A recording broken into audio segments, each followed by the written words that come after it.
Oh, Claire Wigsell, by the way, OCN, Yorkshire Humber region. Back to your title, Realising the Potential.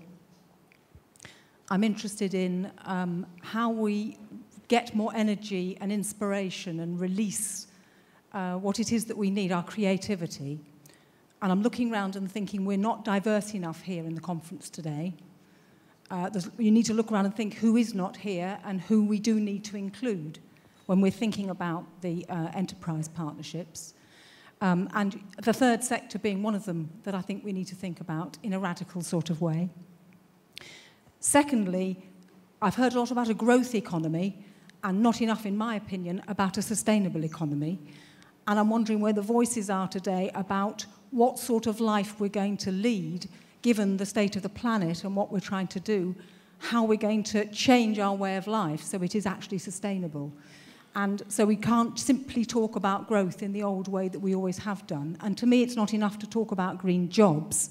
It may actually be talking about an agreement between us as people about the changing our lives in a fundamental way. So great. More radical ideas, please. Okay, so you can't just do growth. You've got sustainability, diversity. Can that go hand in hand with growth, chaps? Yeah? You're nodding there, Roger. Yeah, I mean, a number of people have mentioned it already today, and we have to focus on the low-carbon economy. And the two benefits there are, one, it does address the issue of reducing our carbon footprint at the same time as addressing the opportunity to create new business opportunity. Very easy to say in words. It has been, a number of organisations have been looking at it. In Greater Manchester, we've set up something called the Low Carbon Economic Area for the built environment. We've got 6 work streams already up and running in terms of various things like retrofit and low carbon infrastructure. The focus there is definitely on reducing our carbon footprint. We have launched a Greater Manchester Climate Change Action Plan, which has a headline of 48% reduction in carbon by 2020, based on 1990. So that has come from the leadership. At the same time, we are pushing the economic agenda up. So it's a really difficult problem to wrestle with, but I think people are taking it very seriously. We can't just have growth for growth's sake. Great. Okay, any other questions there? Gentleman here, we'll get you a microphone. Hello, Andrew Bryce, Ecorus Research and Consulting. We've talked a lot today about exports and how important that is to generate economic growth for the region. And I was wondering, firstly, do other LEPs also have this ambition to increase their export base? Are there ways in which we can collaborate across the north of England? And what are the particular barriers to achieving this aim? And I'm particularly thinking, is there an issue in terms of air transport connectivity between the north of England and the rest of the world? Great, thanks. Paul, is export a focus for the North East LEP? I think I said earlier on we want to draw on our strengths, and if I answer this and bring in how we can collaborate as well, that one of our big strengths is Nissan in the North East, and because of Nissan, and we're very proud of that, we have the best balance of payments position of any region in the UK, and that's growing actually. And what I would say is that if you look at the size of Nissan and its supply chain, I know that's something that's been talked about earlier, I can't believe that that's confined to the North East LEP. It must come into Yorkshire and beyond, and to be able to, and I think that's one of the things that we can do as LEP chairs, is about advocacy and celebrating success around the whole of the region. And I think it would be great if there's some supply chains are able to set up around the likes of Nissan. In fact, I would have thought if we are successful through the enterprise zone and low carbon, that would lead to even greater exports from the North East. Thanks. James, Sheffield obviously has a long heritage of trading across the world. Yes, I mean, we share that, I'm sure. We start obviously with the Made in Sheffield brand, which we are planning to develop very strongly. It will be one of our offers as far as our enterprise zone is concerned. It's a global brand which we're very proud of.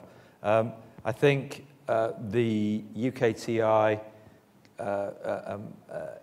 help is they're going through change, and they brought in a partner. That's in its very early days. I think it's going to be important for all of us to make sure that UKTI realise that we still do make things north of Watford, and there is some very high, advanced, highly technical, very good manufacturing that takes place in the north of England.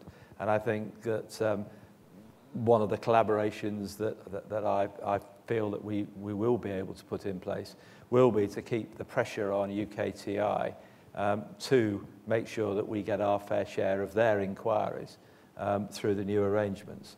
And again, it comes down to rebalancing this economy. To me, that means actually not just rebalancing between financial services and manufacturing, but it's actually bringing some more economic activity up to the north.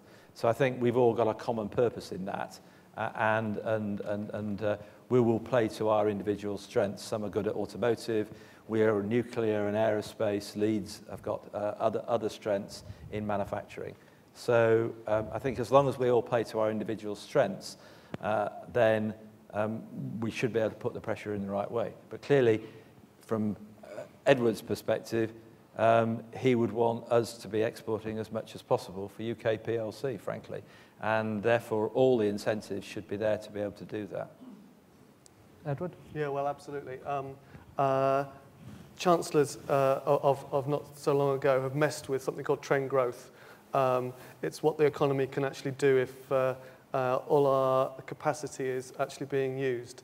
And someone who went on to be Prime Minister for a short period of time tried to push that number up.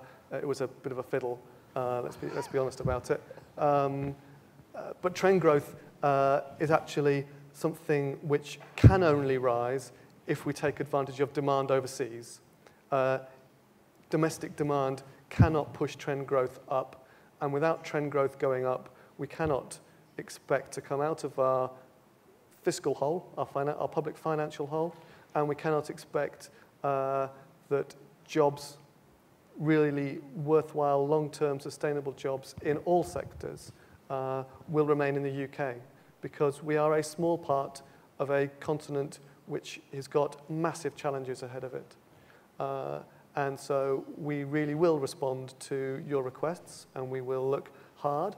We're changing the tax system in a very radical way to introduce first-year capital allowances, 100% first-year capital allowances for £100 million worth of investment in those enterprise zones which are cited in assisted areas. So there are several here today who will, I hope, benefit from that inward investment potential, which doesn't exist at the moment. I've got to go back and talk to Council next week about getting it all lined up for the finance bill for next year. But there are other areas in which we can talk to very, very seriously about how we improve that side of things. It is far easier, let's just get boring for a moment, it's far easier for us to talk about foregoing taxation than it is for us to talk about increasing expenditure.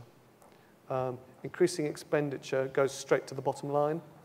Foregoing taxation has a fiscal impact, but if we can have that conversation about what is truly additional and what is truly new, that is an area where it is far easier for me to take ideas back to the Chancellor and for us to make progress. Thanks. I'm just keen to sort of get your thoughts, gentlemen, on what, if anything, is holding the LEPs back currently from delivering. Okay, it's early days, but I'd just be interested on, you know, what could you engage government to help improve? You know, what's holding you back? Neil? Well, shall I just pick up with some initial thoughts? And this is relatively high level. I mean, you know, we're talking to government about devolution in certain areas. There are lots of areas where I think in real terms we are not going to get powers and budgets devolved. But, and that's not a criticism, I think it's just the way it will work out. But you know, we were saying to Mark Prisk last night, whilst we understand that, the government has got to understand that a lot of things that are happening are still being dealt with from the centre. I mean, if you look at the work programme, for instance, and the contracts that have been put out and the delivery under the work programme, what we need is to ensure that the way those contracts are delivered locally, albeit administered centrally, is aligned to what the LEPs individually need. So standard models across the let's just say the UK for these purposes, standard models in terms of the government's perceived priorities and spending priorities in education and skills don't necessarily enable the LEPs to do what they need to do, because every area is slightly different. And we need input into some of these still centralised policies and still centralised spend. There's relatively little help for us in a situation where prime contractors under the work programme are being reviewed, their performance is being assessed and so on by the centre. What we actually need it to be reviewed by is what the locations need. It's not a big change of policy, but actually it's bringing localism into programmes where devolution is not possible. And that could actually make a big difference on the ground. It enables some flexibility.